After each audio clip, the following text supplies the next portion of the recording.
कैसे हो प्यारे बच्चों। मैं सुरेंद्र सहरावत आज आपके लिए लेके आ रहा हूं बच्चों class 10th chapter 5 arithmetic progression. Short में बेटा इसको हम एपी बोलते हैं। चैप्टर 5 है क्लास 10th का। पहले हम इसका इंट्रोडक्शन वीडियो देखते हैं कि बेटा इंट्रोडक्शन वीडियो में मतलब इस चैप्टर में इंट्रोडक्शन में हम क्या क्या लेके आने वाले हैं। तो बेटा इंट्रोडक्शन क्या कहता है इसका, इंट्रोडक्शन टू एपी। बेटा यहाँ पे एक वर्ड होता है सीक्वेंस, सीरीज या प्रोग्रेशन। इन तीन वर्ड, सीक्वेंस का मतलब होता है कि एक के बाद एक चीज आती जाना। सीरीज की कुछ नंबर्स हमें दे रखे हैं, वो एक सीरीज में दे रखे हैं। प्रोग्रेशन की वो बढ़ते हुए हैं। तो बेटा जब इन तीन चीजों को हम पढ़ते हैं, सीक्वेंस क्या होता है, a sequence is a finite or infinite number of lists numbers following a specific pattern. कि कुछ नंबर्स को हम एक पैटर्न में लेते हैं जो कि फाइनाइट। फाइनाइट का मतलब क्या है बेटा यहाँ पे कि हमारे पास जैसे 2 नंबर है, 4 नंबर है, 6 नंबर है, 10 नंबर है। इनफाइनाइट का मतलब है कि हमारे पास बहुत सारे जिनकी गिनती हम नहीं कर सकते वो नंबर्स हैं, या उन्हें हम बाद में पता करेंगे कि उस टाइप के हमारे पास कितने नंबर्स हैं। ऐसे for example 1 2 3 4 5 and so on. जब बेटा गिनतियों को हम पढ़ते हैं 1 2 3 4 5 तो हम पढ़ते जाते हैं, तो उसको क्या कहते हैं कि जो इनफाइनाइट तक हमारे नंबर चलते हैं, जैसे नेचुरल नंबर है, होल नंबर है, तो उनको क्या कहते हैं बेटा हम इनफाइनाइट सीक्वेंस और नेचुरल नंबर्स। फिर है series. Series is the sum of the elements. A series is the sum of the elements in the corresponding sequence. अगर हमारे पास कोई सीक्वेंस है और उसके जो नंबर्स का जो सम होता है उसको हम क्या कहते हैं बेटा, सीरीज। फॉर एग्जाम्पल 1 + 2 + 3 + 5 कि जो हमारे पास नंबर है इनको अगर हम ऐड करते हैं is the series of natural numbers. अगर कॉमा हो तो बेटा वो सीक्वेंस है, और नंबर्स के बीच में अगर प्लस का साइन है तो वो क्या है, series of natural numbers. Each number in the sequence or a series is called a term. कि जैसे 1 एक टर्म है, 2 एक टर्म है, 3 एक टर्म है, इनको बोलते हैं बेटा हम terms. A progression is a sequence in which the general term can be expressed using a mathematical formula। अगर हम कोई मैथ्स का फॉर्मूला यूज करके किसी सीक्वेंस के एक जनरल फॉर्म में लिखें तो उसको क्या कहते हैं बेटा, हम उसको प्रोग्रेशन कहते हैं। For any finite sequence it is generally represented as a1 a2 a3। a1 का मतलब है फर्स्ट टर्म, a2 का मतलब है सेकेंड टर्म, a3 का मतलब है थर्ड टर्म। और ये कहां तक जाएगा बेटा, इनफाइनाइट तक। फाइनाइट भी हो सकते हैं infinite. Where 1 2 3 are up to n represent the position of the terms. कि कौन सी टर्म है, a3 का मतलब है थर्ड टर्म, a5 का मतलब है फिफ्थ टर्म, a8 का मतलब है eighth term. Series of the sequence as the sum of sequence it is represented as a1 + a2 + a3 up to an। For any finite sequence it is generally represented as a1 + a2 + a3 plus में a4। तो यहां पे क्या है बेटा, जब हमारे पास last में कोई नंबर हो, लास्ट का नंबर गिवन हो तो उसको हम फाइनाइट सीरीज कहते हैं, और लास्ट का नंबर गिवन ना हो तो उसको हम इनफाइनाइट सीरीज कहते हैं। Arithmetic progression. अब बात करते हैं बेटा, हमने सीरीज, सीक्वेंस और क्या पढ़ा, हमने टर्म्स के बारे में पढ़ लिया। अब हम पढ़ते हैं arithmetic progression. An arithmetic progression is a progression in which the difference between two consecutive terms is constant. For example, मैंने यहां पे कुछ लिखा है बेटा,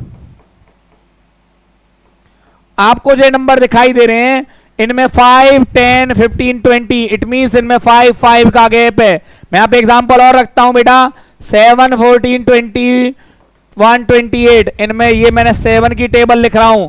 इट मींस ये क्या है, एक हमारा क्या है बेटा 7 की टेबल है जिसमें 7 का ही गैप है हर एक 2 कॉन्जिक्यूटिव टर्म्स के बीच में। तो उसको क्या कहते हैं बेटा, हम जो कांस्टेंट डिफरेंस होता है वो हमारा कॉमन डिफरेंस कहलाता है। In arithmetic progression the first term is represented by a letter a. First term को हम a कहते हैं, कॉमन डिफरेंस को d कहते हैं, nth टर्म को हम an कहते हैं। यहां पे बेटा सभी चीजें हैं, जो फर्स्ट टर्म है उसको हम रिप्रेजेंट करते हैं a से। The last term is represented by l या an। Last term is represented by l या an।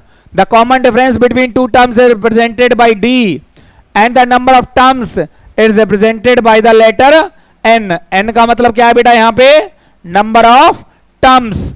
ए क्या है फर्स्ट टर्म, डी क्या है बेटा, मैं यहां पे आपको सभी चीजें यहां पे एक पेज ऐड करके कर देता हूं। ए क्या है बेटा मेरे पास फर्स्ट टर्म, डी क्या है बेटा मेरे पास कॉमन डिफरेंस, एन क्या है बेटा मेरे पास number of terms. A n slash l इसको क्या कहते हैं बेटा nth टर्म, और एल को क्या कहते हैं हम लास्ट टर्म। nth टर्म और लास्ट टर्म्स। तो बेटा जो वहां पे लिखा हुआ था उसको मैंने सिंपल वर्ड्स में यहां पे क्या कर दिया आपको एक्सप्लेन कर दिया है। तो यहां पे क्या करते हैं बेटा second term minus first term क्या कहते हैं बेटा हम second term minus first term, ये हमारा डी निकालने का फॉर्मूला है। Third term minus second term, fourth term minus third term. अगर हर एक टर्म के बीच का टू कॉन्जिक्यूटिव टर्म्स के हर एक टू कॉन्जिक्यूटिव टर्म्स के बीच का डिफरेंस बराबर होता है तो उसको हम कहते हैं कॉमन डिफरेंस। क्या कहते हैं बच्चों कॉमन डिफरेंस। कॉमन डिफरेंस अभी हमने पढ़ लिया बेटा, the difference between two consecutive terms in an AP which is constant is the common difference denoted by D in the progression। हमारे पास एक प्रोग्रेशन है बेटा कौन सा 2 5 8 11 और 14। क्या डिफरेंस है बेटा 2 और 5 के बीच में 3, 8 और 5 के बीच में 3, 11 माइनस 8 3, 14 माइनस 11 8। तो बेटा ये सभी डिफरेंसेस क्या हैं 3, तो इसको कहते हैं बेटा हम कॉमन डिफरेंस। ये जो कॉमन डिफरेंस है अगर हमारी एपी इंक्रीजिंग फॉर्म में है तो ये पॉजिटिव होगा, 0 होगा अगर मेरे पास कांस्टेंट है 2 2 2 2। हमारे all terms of the progression are 2 so common difference is 0।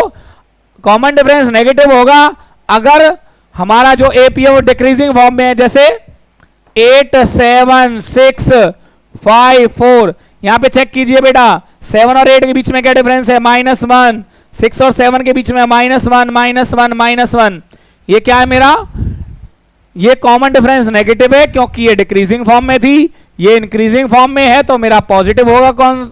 और अगर मेरे पास ऑल टर्म्स आर 2 2 2 तो इसको क्या कहेंगे बेटा हम यहां पे कॉमन डिफरेंस क्या होगा देयर इज नो डिफरेंस। तो जब नो डिफरेंस हो तो हम उसको कहते हैं बेटा वो हमारा कॉमन डिफरेंस होगा हमारा 0। तो बच्चों आगे बढ़ते हैं, हमारे पास क्या है the general form an AP, general form of an AP.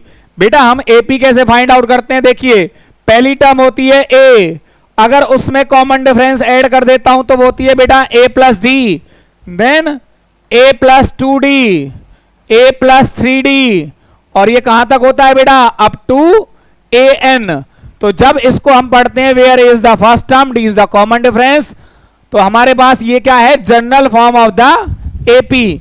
उसके बाद है बेटा formula for sum of terms of an AP कि एस एन जिसको हम रिप्रेजेंट करते हैं एस एन से। बच्चों क्या फॉर्मूला होता है यहां पे हमारे पास होता है n/2 then 2a plus n-1 into D. बच्चों मेरे पास इसका एक और भी फॉर्मूला है, वो फॉर्मूला क्या कहता है बच्चों देखिए n/2 a plus an। a plus an कहां से आता है बच्चों, अगर हमें लास्ट टर्म और फर्स्ट टर्म गिवन हो और number of terms is also given to us, कि हमारे पास फर्स्ट टर्म भी है लास्ट टर्म भी है और नंबर ऑफ टर्म्स गिवन है, तो हमारे पास ये भी एसएन का फॉर्मूला बनता है। बच्चों ये किसका फॉर्मूला है एसएन का। Both the formulas are same, their result is always same. हम वैल्यूज को किसी भी फॉर्मूले में पुट कर दें हमें सेम आंसर मिलेगा। बच्चों finding the sum of the first n terms of an AP, मैंने आपको फॉर्मूला बता दिया है बेटा। यहां पे एक प्रोसीजर दे रखा है जो हम किस में यूज करेंगे बेटा, अपनी कैलकुलेशंस में यूज करेंगे। The sum of the first n natural numbers, sum of first n natural numbers को डिनोट करने का फॉर्मूला है बेटा n इंटू एन प्लस 1/2। अगर हमारे पास पहले 8 नेचुरल नंबर है 1 to 8, 1 2 3 4 5 चलो 5 नंबर्स ही ले लेता हूं बेटा, इनको ऐड करना इजी है। अगर किसी बच्चे से पूछूं मैं 1 to 5 का टोटल कितना होगा, तो वो क्या कहेगा, 5 + 1 6 + 2 8 + 3 11 + 4 15। वो मुझे आंसर इस तरीके से देगा कि सर 15 है इसका सम। अगर मैं उससे पहले 15 नंबर्स का सम पूछूं तो पहले हम देखते हैं कि इसका आंसर सेम आता है। यहां पे ए कितना है बेटा, ए है मेरे पास 1, डी कितना है 1, क्योंकि नेचुरल नंबर्स के बीच में डिफरेंस कितना होता है 1, और मेरे पास एन कितना है 5। तो अगर मैं एस एन निकालता हूं इस फॉर्मूले से तो एन की वैल्यू क्या आई बच्चों, यहां पे 5 × 5 + 1/2 6 × 5/2 2 3 जा। तो बेटा अब भी मेरा सम कितना आ रहा है 15, और मैंने जब टोटल किया था तो तब भी कितना था, तो ये था मेरा sum of first n natural numbers. तो यहां पे बेटा क्या आया, ये मेरा एस एन का फॉर्मूला और sum of first n terms of an AP, finding the sum of first n natural numbers. अभी मैंने आपको इसकी कैलकुलेशन करके बताई है बेटा। एक क्वेश्चन और ले लेते हैं कि मेरे पास नंबर कौन से हैं, 1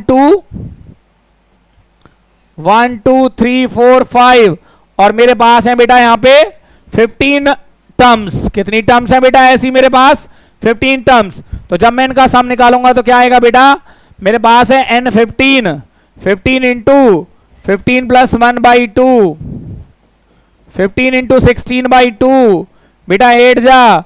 मेरे पास आंसर कितना आया, 15 8 जा 120।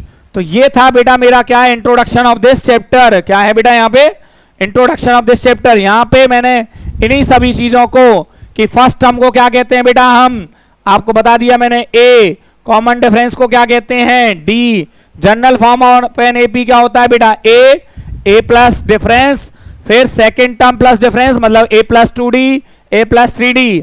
nth टर्म का फॉर्मूला क्या होता है बेटा, यहाँ पे आपको विजिबल होगा, नहीं है विजिबल तो मैं कर देता हूं a + n - 1 × d। अगर हम यहाँ पे a n और d की वैल्यू पुट कर देते हैं तो कोई भी टर्म a p की हम निकाल सकते हैं। एस एन का फॉर्मूला बच्चों मैं आपको अभी इंट्रोडक्शन में दे चुका हूं कि एस एन का फॉर्मूला क्या होता है। तो बेटा यहाँ पे हमारा इस चैप्टर का क्या होता है, इंट्रोडक्शन कंप्लीट होता है। चलते हैं बेटा अपने इंट्रोडक्शन के बाद अपनी एक्सरसाइज के पास कि हमारी 5.1, 5.2 और 5.3 एक्सरसाइज क्या कहती हैं बच्चों।